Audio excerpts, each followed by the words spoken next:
Can you start a podcast with me, please? I need something to do.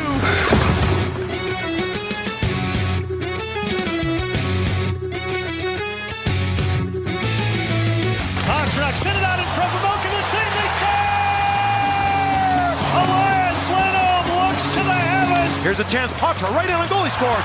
Oh my! What a move by the rookie. 2-on-1. Pastrnak moving in with Marchand. Get into it. Score! The zone. Coyle dances in. Backhand score! Lindholm right wing corner. Pastrnak is there. He scores! David Pastrnak wins it for Boston.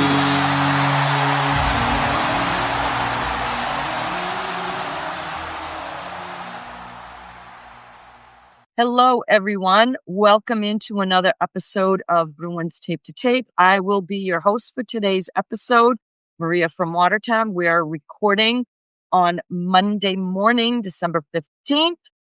Only 10 shopping days actually left, folks. 10 or 9. Technically, I hope you're not going to be shopping on December 25. So get cracking, folks. Get cracking. I want to welcome in my co-host, Caroline with a K. And I'm sure that she's got everything wrapped and ready to go. Do you, my friend? Absolutely not. Absolutely not.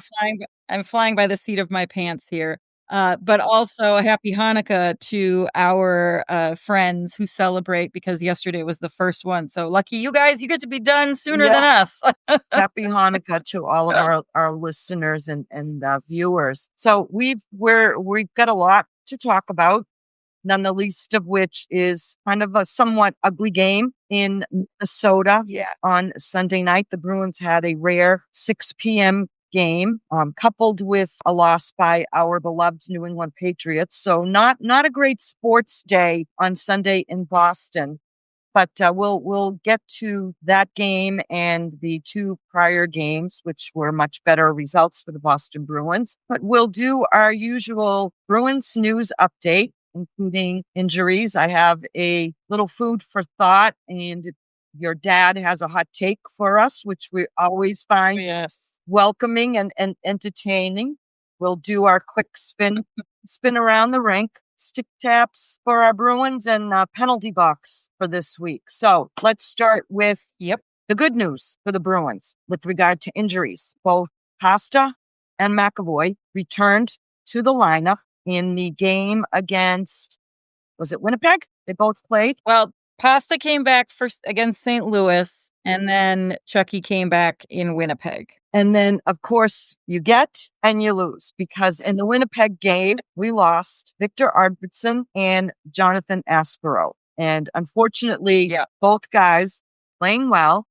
Arvidsson only recently back from some kind of an injury. And Marco Sturm said that there was no really timetable yet for these guys. They were going to wait until they got back here to Boston to reassess, to maybe get some better insight as to what the status of their injuries are, which is pretty unfortunate for both of them, but especially Jonathan Aspero, because he's been playing really, really well. And I think that leaves somewhat of a defensive hole. And I wasn't thoroughly impressed with Mason Lorai's game against Winnipeg. Seems like he definitely got a little bit exposed and maybe was targeted a little bit on his side of the ice, because he still has struggles making strong plays on the puck, aggressive, strong plays on the puck. And that's, it cost, led to a couple of goals in that game, but we'll get to that game. So your thoughts on the injuries? It's frustrating, and every team in the NHL is dealing with this right now. It's absolutely crazy. I haven't taken the time to explore it. I'm sure there are other analysts out there who have, so I would love to hear the info on this, but it almost seems like I can't tell if it's anecdotal or not, but it certainly feels like it's just amplified this year. And I'm sure it has to do with this condensed schedule. We've talked about it ad nauseum. I would just really like to hear for certain that, no, this is definitely a crazy year.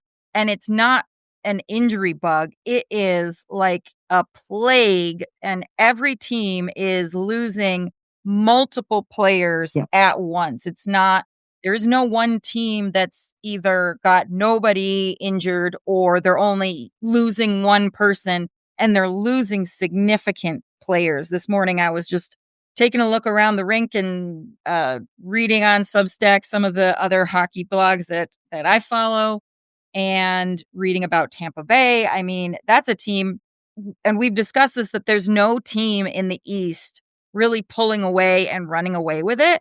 And I think the injuries are really what's holding all the teams in the East back, because I agree with you. You took the words right out of my mouth. right? I mean, Tampa Bay, by all other measures, should have pulled away from the rest of the East. And they've got the Vassie is down, Hedman is down. Like how many players there have been taken out? Look at the West. I think Colorado's just gotten a little bit lucky because none of their major players are out.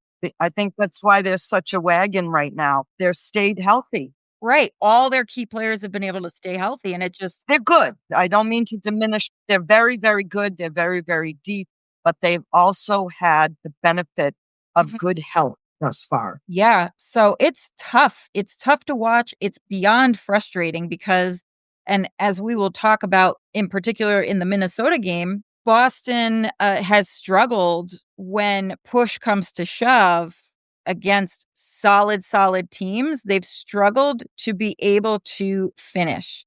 They will be on it. Like, you know that it's close. You know they're about to score. They're doing all the right things, and they just simply can't. And I think this injury bug is the issue around that, because in the past seasons, it's been because they don't have the talent. This year, I think they have the right combination of guys working together to get the scoring done. But when you take out a single piece, it's like a Jenga tower for this team. You take out one piece and it all falls apart. You need to have all of these pieces together to have a really strong Bruins team this year. And that's just how they're constructed. And it's so yeah, let's turn this back as you segued into the Bruins, and then the two guys, they got back this week and the impact that they've had. Now, Pasta in the first two games that he played, coming back from his injury, he had like 7 freaking points. Crazy. 2 goals in 2 games. Yeah. And then Charlie McAvoy, you're thinking he's going to get limited minutes in his first game back? No, just a mere 24 plus minutes in ice time. Like it's crazy. But in a good way to have those two guys back in the lineup. And, Marco didn't waste any time in being very decisive about the fact that Charlie's going back with Zadorov and then adjusting the defensive pairings accordingly. And Pasta is playing on a different line with younger guys. And as he put it, just 3 young kids having fun playing hockey, pretty much. Yep. Yeah, it was fun to watch him play, and I'm sure he enjoyed not that it was like a break or that it was necessarily easier, but it allowed him a refreshing little change that sometimes in the slogfest that is the season, sometimes that can also be a little bit of a mental break, a little mental recovery as well, not having to place all of that responsibility of carrying the team. So you could tell he had a lot of fun. I mean, Pasta was Pasta. He was great. I'll tell you, the one person I was a little bit surprised who was quote unquote quiet, although only in the goal scoring department, was Morgan Geekie.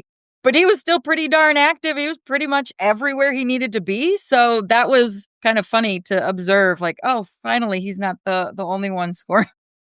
Well, and again, this has been a slogfest for them. I think they may not openly say that they're looking ahead, but they're probably looking ahead or looking forward to having a little bit of a breather here. Yes. They're going to be, after this game that happened last night in Minnesota, they're coming home for a homestand. Yeah. I don't know if that's good or bad at this time of the year with all that goes along with preparing for holidays and family coming in and the pull and tug with family matters and your spouses and kids and whatnot. But be that as it may, I think coming home is probably something that they might have been looking ahead to a little bit. Yeah. And, I'll forgive them in this case for a couple of reasons. First of all, we knew Minnesota was going to be a tough game, even before the insane trade that happened. Right. So we knew it was going to be a tough one to begin with. That's why I said last week it was really important that Boston win the first 2 games on that road trip. So those were insurance wins. Those were must wins because St. Louis being kind of not a great team. Right. Boston, the expectation was that's a winnable game. You need to win it. You did your job.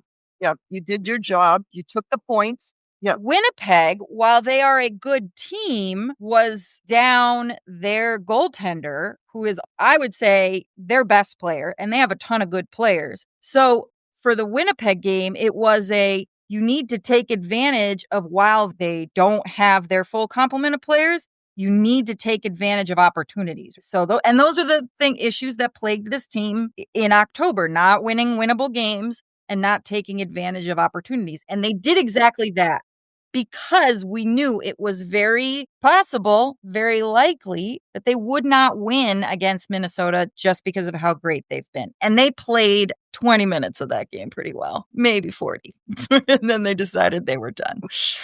Understandably. Yeah, I'd say maybe 40. I'd say maybe 40 from what little I was able to glean. I mean, when you look at the Game Center report, it wasn't as lopsided as the score shows. The problem, no, not the first period. That game is, again, penalties are costing you game, right? You gave up 2 power play goals. You take away those power play goals, and you're at a point where you're still in the game with the possibility of taking a point. Yeah. But I'll tell you, the Minnesota Wild pulled off a trade to get from Hughes in a Minnesota Wild's uniform. Yeah. And he made his debut on Sunday against the Boston Bruins. And he scored. And I'm looking at the injuries right now that the Minnesota Wild have. Yeah. And I can't imagine how good that team is likely going to be when they get all their injured players back to the fold. Yeah. That's a good team. I mean, they've got 6 guys out right now.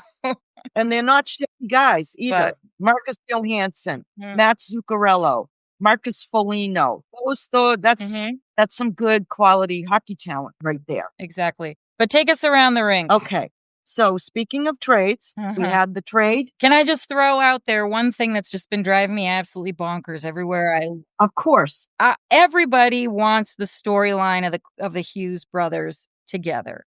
And for whatever reason, the algorithm is feeding me. People are saying that it's as if that dream is dead. I would like to remind folks that Quinn has the rest of this season and one more season to go. In a year and a half, it's still a very high possibility. Very plausible. That door is not closed. It's just not happening right now. Right. And you know what? The Devils may be the better for it because they won't necessarily have to give up somebody for him. I just got to throw that out there because I kept seeing that everywhere. And I'm like, what are you talking about? His contract, he can't sign an extension because he's not in the final year of his contract until you see either he has signed an extension or not. Relax. But anyways, continue. My little rant for the day. No. And credit to Bill Guerin for what he's been building there in Minnesota. The other trade that was pulled off was between the Edmonton Oilers and the Pittsburgh Penguins, where the Penguins traded Tristan Jarry for Stuart Skinner, Brett Kulak. So I don't know. Does Jarry make the Oilers any better from a goaltending standpoint? Better than Skinner? Can we say better than a Stuart Skinner? No. First of all, I think the Penguins won that trade because even though you're trading for the exact same player, I think both goalies, they're average goalies. Okay. Remember, if you are a regular playing starting goaltender in the NHL, clearly you have some degree of talent. So I am not saying that either of these players are talentless. Clearly that is the baseline, right? But I will say they seem to be equally average. The other thing is Skinner is probably the personal winner out of all of this, because I can't imagine being in a Canadian market and then being in that market as well. Yes, it's not the same as Toronto or Vancouver markets. However, Edmonton has kind of turned itself, at least in recent years, in the McDavid era, into the microscope. So personally, he's only going to benefit leaving that environment. Maybe it'll make him better. Who knows? The second thing, I've always believed that you have to be incredibly sure that the goaltender is the problem if you're trading a goalie during the year. For me, it just feels like that you have to be certain that that's the problem. That leads into my third, thank God this is not my circus and not my monkeys, because I think that particular trade, unless it was done specifically just for Skinner and his mental health and well-being, it still makes me question what the heck is Edmonton's management doing, because you traded your goalie who's been there, who's a part of the team, you're now going to disrupt the locker room for a guy who isn't particularly excellent. I mean, Yari signed a 5-year contract in Pittsburgh and then almost immediately was sent down to the AHL because he wasn't doing the job. It just makes me question Edmonton's management and the choices that they're making, the GM, whoever in roster construction, because one of the beautiful things about the game of hockey is the fact that you cannot win a championship on the back of one player. And they've continued to invest in all the wrong players to support said superstar plus Leon. 8-year contract for Trent Frederick. Yeah, I mean, Darnell Nurse. yeah. What are you thinking? You let someone like Perry go? Mild schadenfreude over here, because Edmonton and the Edmonton fans, they're starting to irritate me. All right, calm down. Well, I think that sometimes a change of scenery for some players and a reset is not a bad thing. Oh, yeah. Clearly Skinner was never going to be the guy in Edmonton. We knew that 2 years ago, Jesus. And they should have addressed it. I don't know why the hell it took them so long to get this addressed, other than their superstar Connor McDavid might be losing some semblance of his patience, right? I agree. And who knows? Maybe Yari is the answer. Maybe he's not. He's certainly a better answer than Skinner right now. And Yari was having his issues in Pittsburgh because, again, maybe he was told he was going to be the guy. Maybe he thought he was going to be the guy. Then he gets some competition. Everyone responds a bit differently to that competition. We'll see what happens. Yep. Edmonton, their first game that Yari played, they played the Washington Capitals, which is a good team. And Edmonton won that game by a score of 6-2 or 6-3, and then proceeded to lose to the Montreal Canadiens the next night. However, Yari did not start that game. And the one last thing I'll say about this, so we can move on, because enough of Edmonton, but in defense of all goaltenders, I would like to remind everyone that it's never, in my opinion, it's never fair to 100% place the blame on a goaltender. The 5 guys in front of him also have to not have done their job. So you can't necessarily say, well, he didn't do his job when those other players also didn't do their job. Now, if they did, maybe that's a different conversation. But I think in this case, the sentiment stands. Yeah. Well, yeah, enough of the other teams in the leagues. Yeah.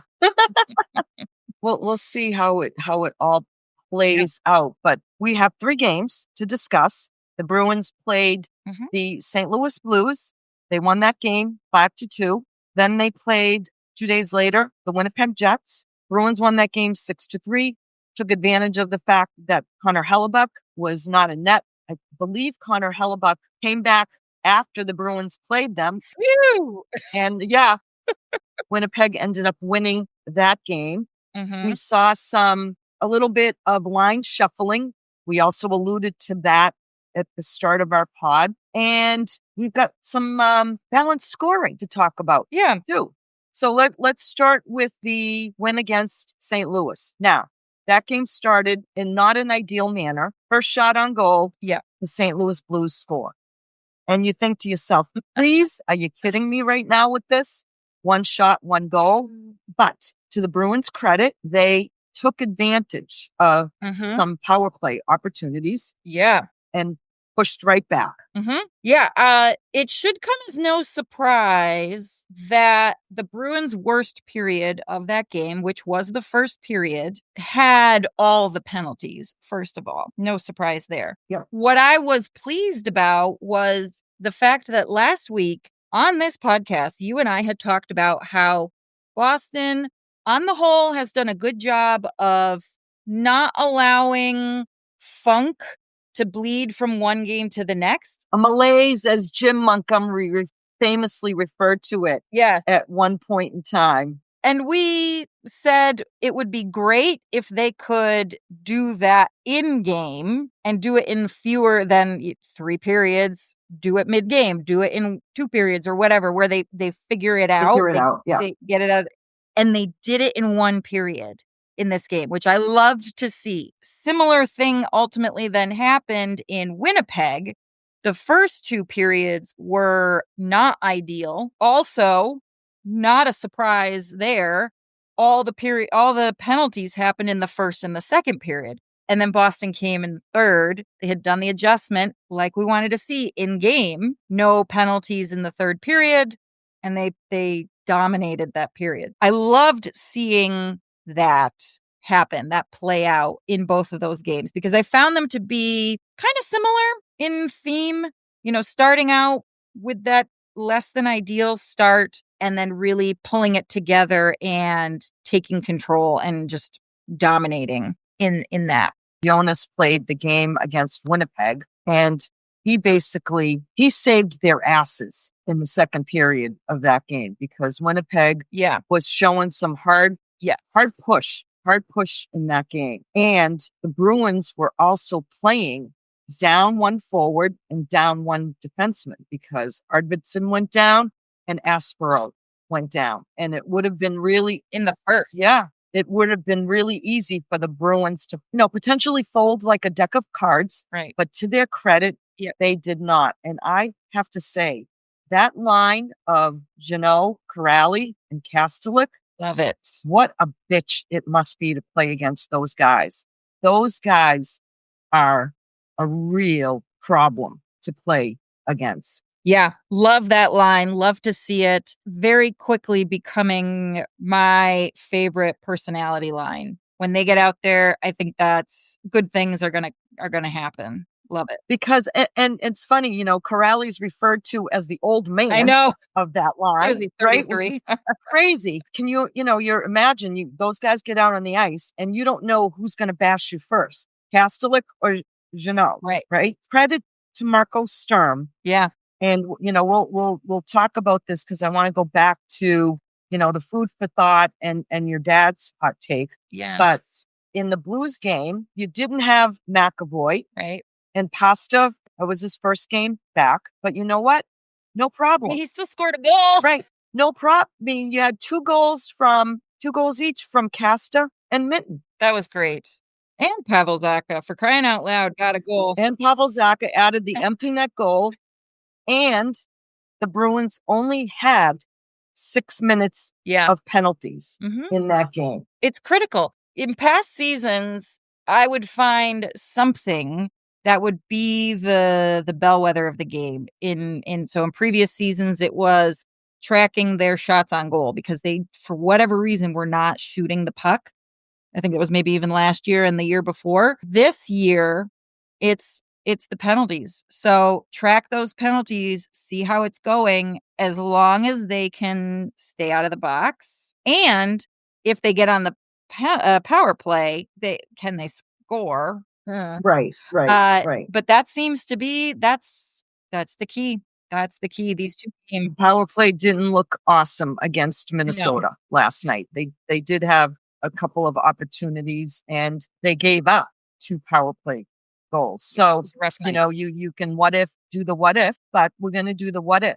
What if you net yourself a power play goal or 2 and you're able to kill off a couple of those penalties or even one of them, right? You could have been looking at a different game. Instead, you end up with a 6-2 loss. And for me, it was simple. The Bruins, to me, simply did not have enough offensive firepower to counter what the Minnesota Wild have available to them. Because first of all, their goaltender is phenomenal. Philip Gustafsson is an incredible goaltender. He was good, and he was good. He had to make some hard saves. He's fantastic. But also Quinn Hughes. Yes, I know he missed some passes and whatever, but at the end of the day, he's like a generational defenseman. He put in 26 minutes playing with these guys that he's really not played with before. Literally just met. Who knows if he even unpacked his bag. So, yes, I agree. Maybe Hughes wasn't as dangerous as he has the potential to be. But my God, he still put in 26 minutes and scored a goal. And then you have him and Gustafsson. Forget it. The fact that Boston was only down by a goal after the first period, and they genuinely had so many good chances, and a lot of the goals that came in the first two periods were weird goals, deflections, crazy bounces. This game was the hockey gods in full action up until that third period. And then Boston was like, you know what? We'll go home. We'll see ourselves out. If you look at the game stats, right, and you look at the score and you say, wow, how did that happen? Shots on goal were even. Bruins had the edge in faceoff percentage. The glaring issue in this game was Minnesota was 2 for 3 on the power play, and the Bruins were 0 for 2. But in terms of the Bruins out-hit the Wild, they had a couple more block shots. Yeah. Giveaways and takeaways were relatively even. This came down to, was it as simple as their goaltender was better than our goaltender? Could be.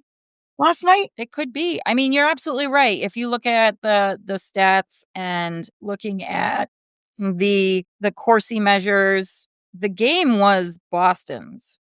The game was Boston's.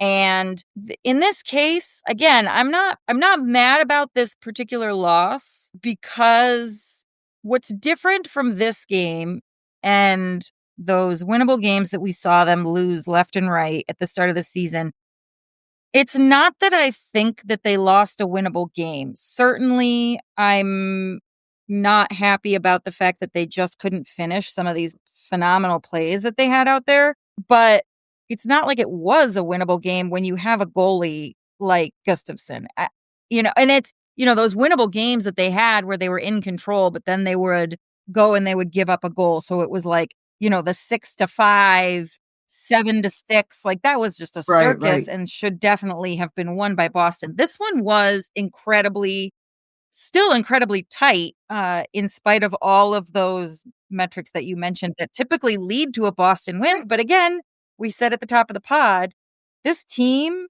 is fragile. It's that Jenga tower, and even just losing one little piece. I think even if we had lost just Arvidsson or just Aspero, I think the result probably would have been the same. I agree with you in this game. And you jokingly said in our Discord, because I made a comment about, I'm going to cut them some Christmas slack for that game. And to which you responded, you are getting a little soft, right? Which was hysterical. I am getting a little soft. You are, Maria. I got to hold you to a higher standard here. I'm the soft one. Come on. It's that time of the year.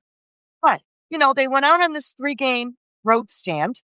They had a potential of 6 points, and they're coming home with 4. Mm-hmm. How pissed off can you get? Yeah. Now, I would get really pissed off if they tucked their tail and said, oh, well, right?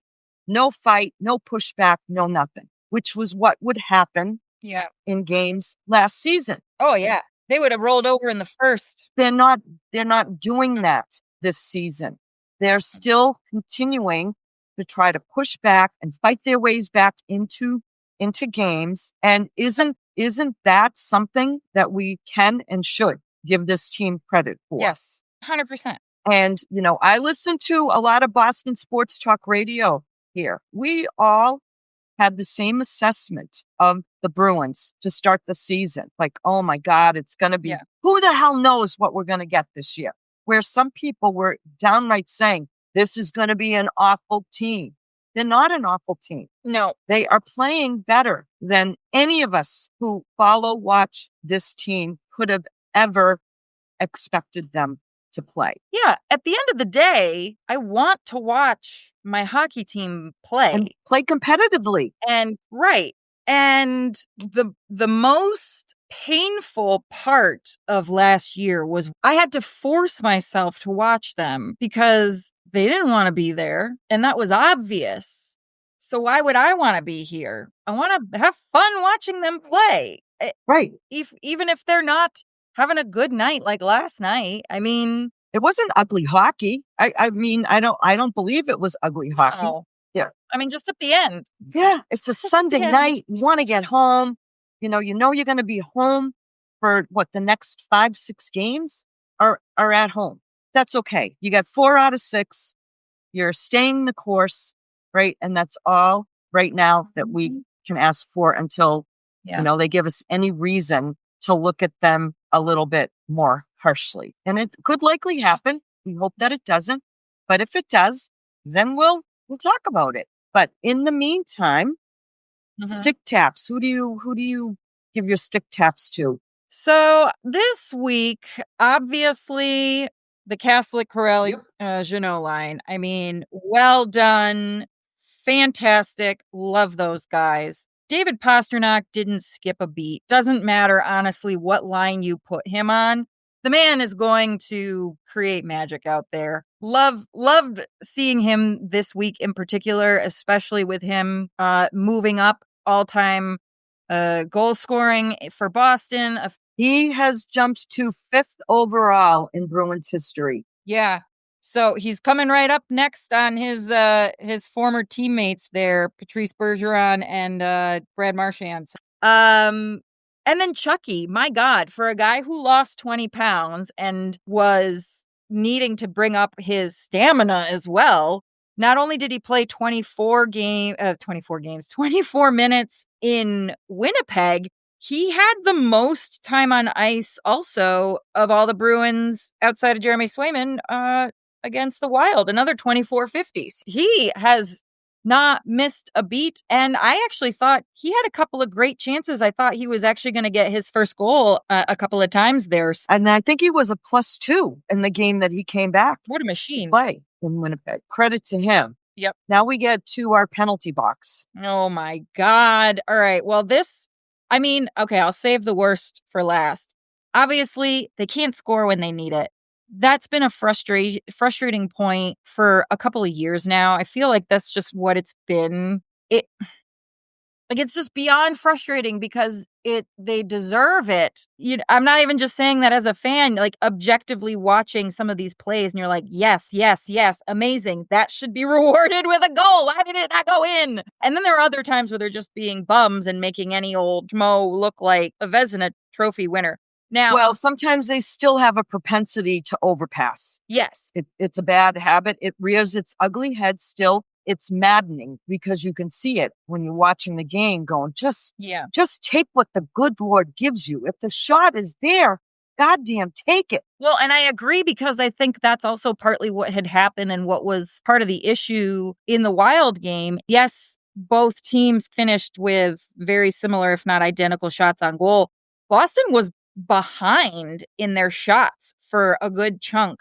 And it was when they had all these opportunities, they got to still try and get it on net. Injuries, I mean, for crying out loud, that's just going to be a standing irritation. I know. I just wish we could get to a point where don't just get everybody back for an extended period healthy. We had 5 minutes? 5 minutes of that in Winnipeg. Arvidsson went down and Aspero went down so quickly. It was basically here's 5 minutes of everybody together and you're done. Oh, I did forget one other person to give stick taps to. Yeah. Steves. He just keeps, my God, making his case, keeping Marco's hands tied and not taking him out of the lineup. Good for him. Yeah. Yep. He's making he's creating a very good problem. That's all I have to say. Yeah. We don't want to beat a dead horse. However, I want to hear from listeners if they agree with this hot take. Again, not necessarily my hot take, although I'm not going to say I disagree, but Mason Lohrei belongs in the AHL. That's the statement. That is the hot take. I would agree. I don't know if he can be sent down. Well, logistics aside. But Mason Lohrei still frightens me. At one point, he had a bad night against the Winnipeg Jets. They clearly targeted his side of the ice because there are still weaknesses there with an inability to make a strong defensive play on the puck. And at one point, I texted my son and I said, how fast can you pack a bag and get to Winnipeg? Because I think you can play better defense than Mason Lohrei is playing right now. So I understand, and I asked this question when I called the Morning Brew show on Saturday morning, and I asked them what they thought. And I understand that these are the pros and cons with a young player who is still developing and growing and maturing his game. But what I see and what I saw in those defensive plays, like, you're a defenseman and you have your goddamn back to the guy who's coming in. I just... The issue behind that, I mean, first of all, the Morning Brew guys, they're never going to be critical in any sort of meaningful way. Razor will, to some degree, usually doesn't. Right. He's very diplomatic. He's diplomatic about it. Right. Billy Jaffe will go a little bit deeper. Yeah. But I understand their points. But I'm specifically talking about certain plays and certain things that I think should be inherent and automatic in an NHL defenseman. The problem is this is a self-inflicted issue by Boston Bruins management. If he hadn't been offered that insane contract, he's almost 25 years old. He's got a birthday in January. He'll be 25 years old. He'll be in the league. This is what, his second full season. Yeah. Second full season. If he'd been offered a more reasonable contract, and let's say, I don't disagree that he's a young player, maybe he needs a little bit more development. The solution is typically sending them to the AHL for that development. And management's hands are tied. How do you justify sending a $3 million player down to the AHL? They've bungled some of his development progress, which is not uncommon with this Boston Bruins organization, right? So this is not to say, to forgive him or acquit him of his defensive crimes, but he needs AHL work. And unfortunately, unless the Bruins are willing to part with him permanently, it's just not an option. No, and it doesn't seem like the organization is ready or wanting to go that route. So, we're likely going to have to put up with these hiccups. This will be a curious test. Would management allow Marco to bench him again for a stretch? Like, okay, gave him the freedom to do that before, to send a message, but is management going to be okay with him doing that again for a $3 million player? Not necessarily because they think that it's not warranted. I'm sure they think it would be warranted. They all have eyeballs. He's making this kind of money, and if we're going to be paying him that, we need to have him playing. You know what I'm saying? I just found it a little bit maddening and frustrating. Like, dude, what are you doing? What are you doing? Yes. Yes. And they likely might have a tough decision to make when some of these defensemen who are hurt come back. So we'll see what happens with that. But I thought it was a little. He needed to go in our penalty box, I think. I think he needs another timeout. Yeah, it might be working towards that. I mean, he did have an assist in that game, but still.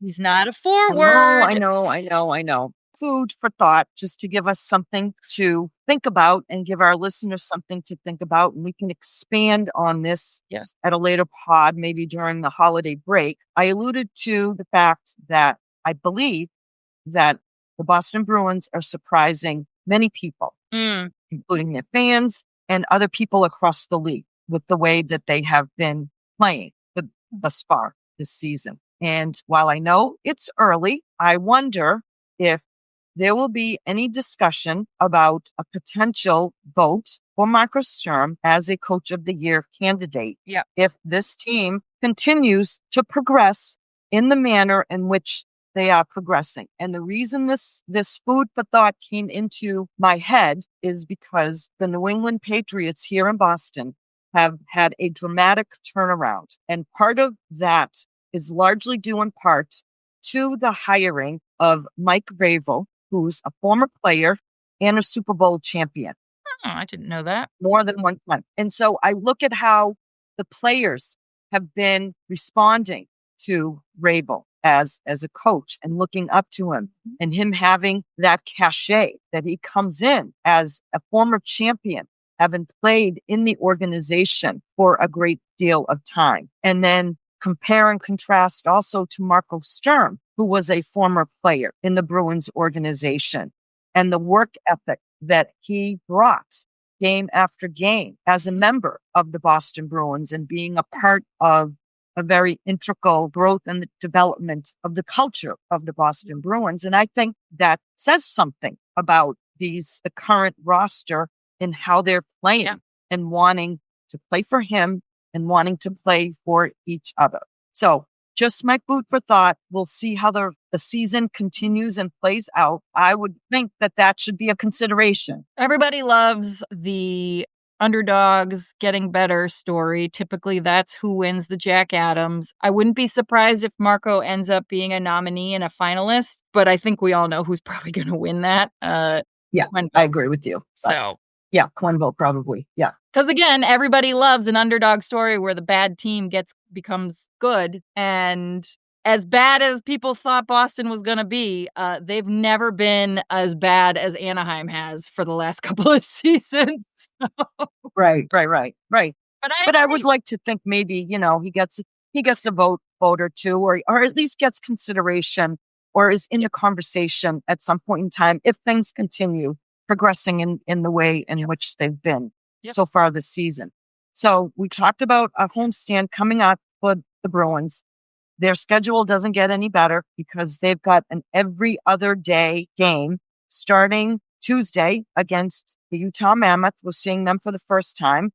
Then we get the Edmonton Oilers coming into town, which is always must-see TV anytime Connor McDavid takes the ice. We've got the Vancouver Canucks, and then we've got Ottawa and Montreal coming in.